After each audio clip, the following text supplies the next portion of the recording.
और अन्य मेहमान वहां पर शराब के दौर जो चल रहे थे, वहां पर गजलें, शायरी और कहानियां भी बोली जा रही। उसकी आंखों से आंसू रुक नहीं पा रहे थे, वो रोती ही जा रही थी और बार बार दुपट्टे से अपनी आंखों को पोंछ रही। माँ की वजह से ही चीफ बहुत ही खुश होकर उसके घर से गया, तो इसलिए शामनाथ बहुत ज्यादा ही खुश हो जाता है।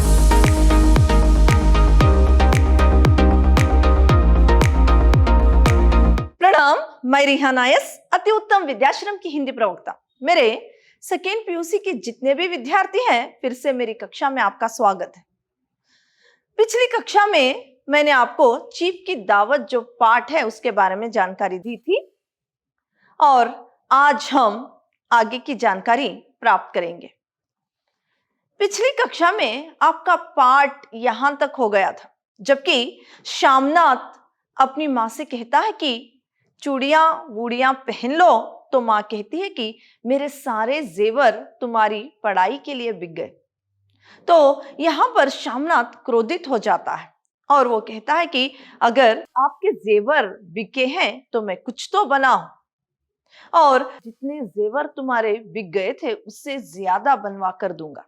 तो यहाँ पर माँ भयभीत होते हुए कहती है कि मेरी जीभ में आग लगे बेटा, मैं ऐसे नहीं कह रही कि तुम मुझे फिर से जेवर बना कर दो। मैं तो ये बता रही थी कि मेरे पास कोई जेवर नहीं है। अगर मेरे पास जेवर होते तो मैं बहुत बार पहन चुकी होती। इस तरह से क्या है, शामनाथ की माँ जो है शामनाथ से कहती है। यहां तक आपका पाठ हो गया था। आगे इस पाठ में अभी जो चीफ की दावत हो रही थी वो बहुत ही सफलता की शिखर को छू रही थी। यहाँ पर चीफ की जो दावत है वो इतनी अच्छी तरह से आयोजन भी हुआ था, दावत भी अच्छी तरह से चल रही थी। बरमादे के बाहर माँ कुर्सी पर बैठी हुई थी। बरमादे में क्या है, शराब पी जा रही थी। तो चीफ वहां पर क्या है, चीफ और अन्य मेहमान वहां पर शराब के दौर जो चल रहे थे, वहां पर गजलें, शायरी और कहानियां भी बोली जा रही थी। और जितने साहेब क्या है, यानी दफ्तर में जो साहेब हुक्म चलाने वाले थे, यहाँ पर बहुत ज्यादा ही मित्र बन रहे थे, यानी बहुत ज्यादा ही क्या है, शामनाथ के करीब आ रहे थे, उनसे अच्छी तरह से दोस्त की तरह बातें कर रहे थे। और चीफ की जो पत्नी है वो क्या है, चीफ की जो पत्नी है वो शामनाथ की पत्नी से जैसे कि पुरानी सहेलियों से बातें की जाती है, इस तरह से बातें कर रही थी। और चीफ की जो पत्नी है वो काला गाउन पहने हुई थी और क्या है, गले में मोतियों का हार डाली हुई थी और सभी की नजरें उस पर थी। वो बहुत ही क्या है, सुंदर लग रही थी। उसे चीफ की पत्नी को शामनाथ के घर के सजावट बहुत पसंद आई थी। उस वहां के पर्दे और वहां पर जो फर्श में बिछाई हुई फर्शी और क्या है, उसके सोफे, जो सारी सजावट है उसे बहुत पसंद आ रही थी। इन्हीं सजावट के बारे में शामनाथ की पत्नी से बातें कर रही थी।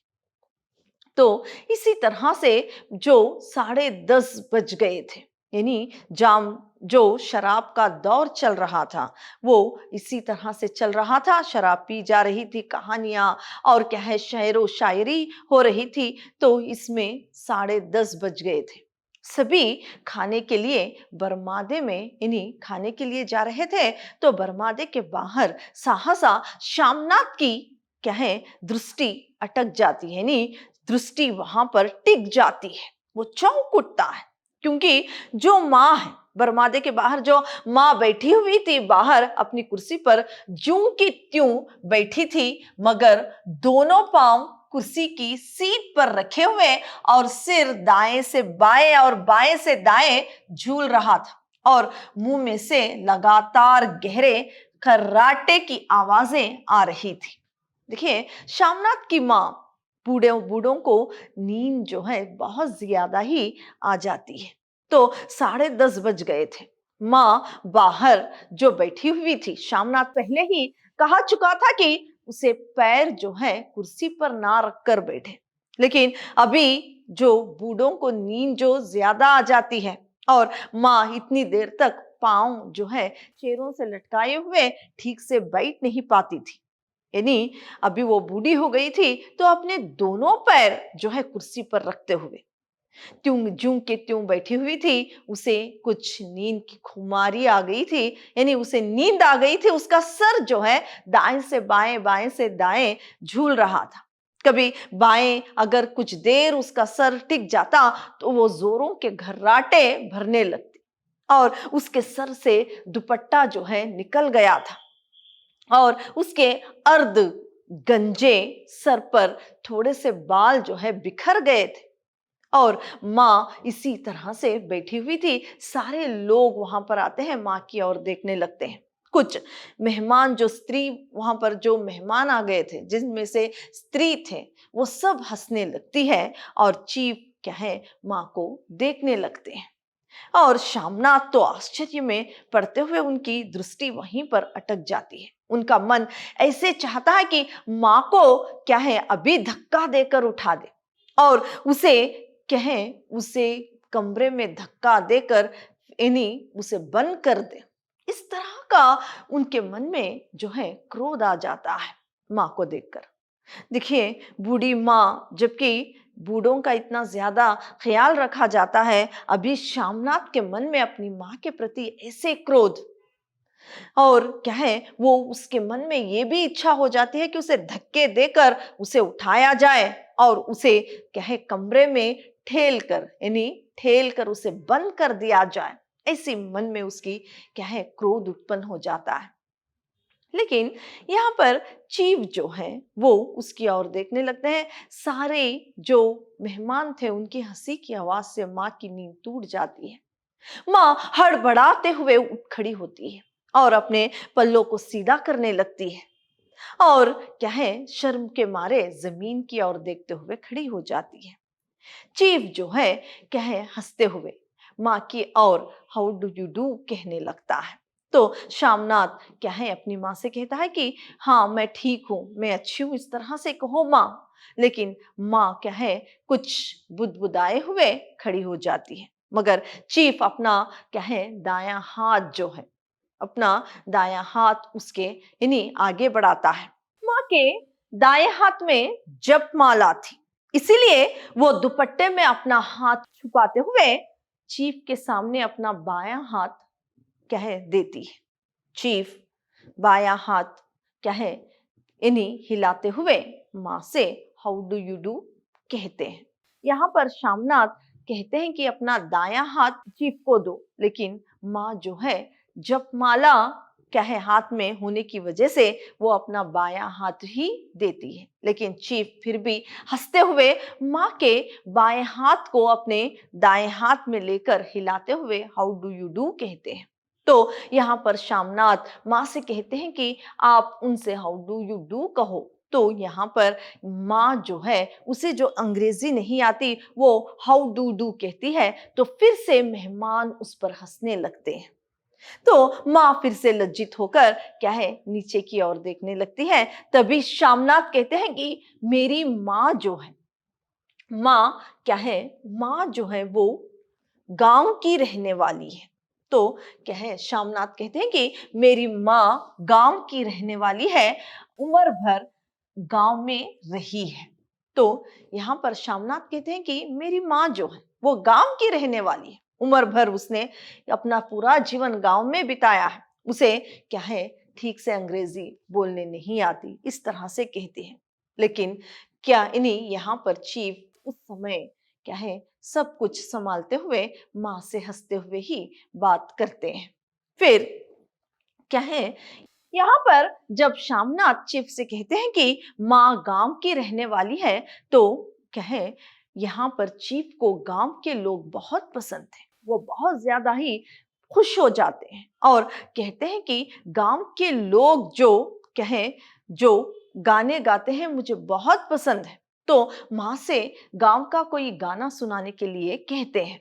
तो यहाँ पर माँ क्या है हिचमिचाते हुए शर्माते हुए खड़ी हो जाती है। शामनाथ कहते हैं कि चीफ को क्या है पुराने इन्हीं गांव के गाने बहुत पसंद है, माँ तुम कुछ गा दो। लेकिन क्या है यहाँ पर माँ जो है शर्म के मारे कभी वो नहीं गाई थी, तो वैसे ही खड़ी हो जाती है। जब शामनाथ उसे आज्ञा की आवाज में यानी कुछ आज्ञा दे रहा हो, इस तरह से माँ को कहता है कि माँ अभी तुम गाना गा दो।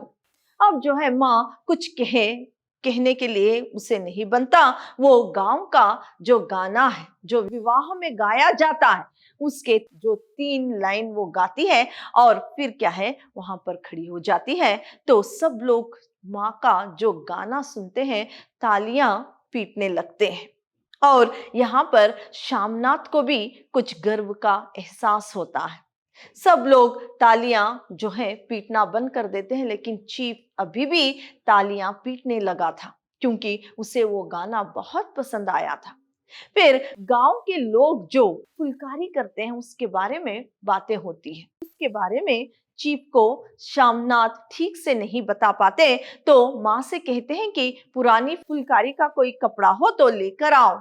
तो माँ चुपचाप वहां से जाती है और एक फुलकारी किया हुआ जो कपड़ा है वो लाकर क्या है शामनाथ को देती है। शामनाथ चीफ को फुलकारी का जो काम है वो कपड़ा दिखाते हुए उसको बताते हैं। जो फुलकारी का कपड़ा बहुत पसंद आता है, तो शामनाथ कहते हैं कि मैं इसी तरह का एक फुलकारी किया हुआ कपड़ा आपको बनवाकर माँ के हाथों से मैं आपको दूंगा। तो यहाँ पर चीफ बहुत खुश हो जाते हैं और क्या है माँ से यानी माँ से कहते हैं कि माँ आप चीफ के लिए ऐसा ही फुलकारी का एक यानी फुलकारी किया हुआ कपड़ा आप तैयार करके दे दो। तो ये क्या है सब लोग वहां से क्या है डिनर करने के लिए, खाना खाने के लिए चले जाते हैं। और खाना खाने के बाद एक एक करके सारे मेहमान जो हैं वो चले जाते हैं। अब क्या है शामनाथ शराब पिए हुए लड़खड़ाते हुए क्या है कदमों से माँ के कमरे को खटखटाने लगता है। जो माँ वहां से यानी जब सब लोग खाने के लिए चले गए थे, माँ जो कमरे में गई थी वो क्या है उसकी आंखों से आंसू बंद नहीं हो रहे थे, रुक नहीं रहे थे।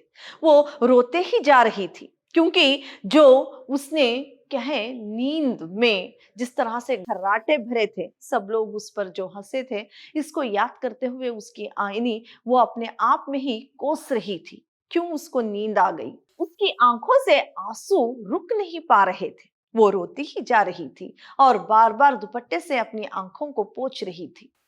तो जब शामनाथ ने दरवाजा खटखटाया, उसका दिल और भी ज्यादा घबरा गया।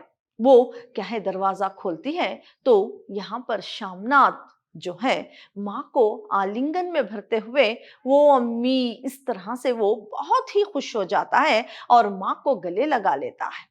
और तुमने तो आज क्या है रंग जमा दिया, इस तरह से कहने लगता है। चीफ तुम्हारी वजह से बहुत खुश हुआ, इस तरह से कहने लगता है।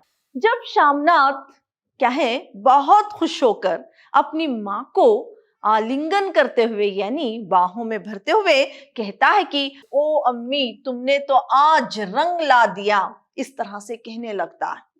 क्योंकि यहाँ पर माँ की वजह से ही चीफ बहुत ही खुश होकर उसके घर से गया था, तो इसलिए शामनाथ बहुत ज्यादा ही खुश हो जाता है।